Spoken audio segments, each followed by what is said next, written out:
कह रहा है what is the first step of cellular respiration? It is glycolysis. Glycolysis, glycolysis पता है क्या होता है? देखो, 6 कार्बन होता था ना, 6 कार्बन। 6 कार्बन को हम कहते थे C6H12O6। इसको हम ग्लूकोज कहते थे। ग्लूकोज से वो 3 कार्बन बनता था, याद है? फ्लो चार्ट मैंने कराया था क्लास में कई बार।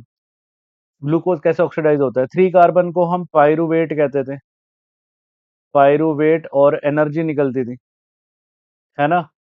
ये काम कहाँ होता था? ये काम होता था साइटोप्लाज्म में। तो पहला स्टेप क्या है? पहला स्टेप है ग्लाइकोलाइसिस, ठीक है? तो पहला स्टेप क्या है इसका? ग्लाइकोलाइसिस है। अच्छा, तो first step is glyc in which part of the cell does it occur? कहाँ पे होता है ये? तो मैंने बता तो दिया कहाँ होता है। ये होता है साइटोप्लाज्म में।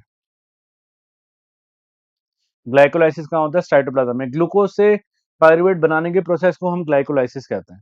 कह रहे इक्वेशन लिख दो for the breakup down of glucose in the presence of oxygen and in the lack of oxygen. ठीक है, तो अगर हम इसको फ्लो चार्ट बनाएं, आगे कंप्लीट करें इसको, फ्लो चार्ट को थोड़ा छोटा कर ले जरा, एक second. Break down of glucose, ठीक है? किस में लिखना है? In the presence of oxygen और in the lack of oxygen. Lack of oxygen और प्रेजेंस ऑफ ऑक्सीजन। भाई प्रेजेंस ऑफ ऑक्सीजन तो ये माइटोकॉन्ड्रिया में होता है, ठीक है? ये भी लिख देना, पूरा फ्लो चार्ट बनाई आना ना। माइटोकॉन्ड्रिया में होता है, और हमारे मुंह से क्या निकलता है? कार्बन डाइऑक्साइड निकलती है, ठीक है? कार्बन डाइऑक्साइड निकलती है, CO2, वाटर निकलता है, और क्या निकलती है? एनर्जी, ठीक है?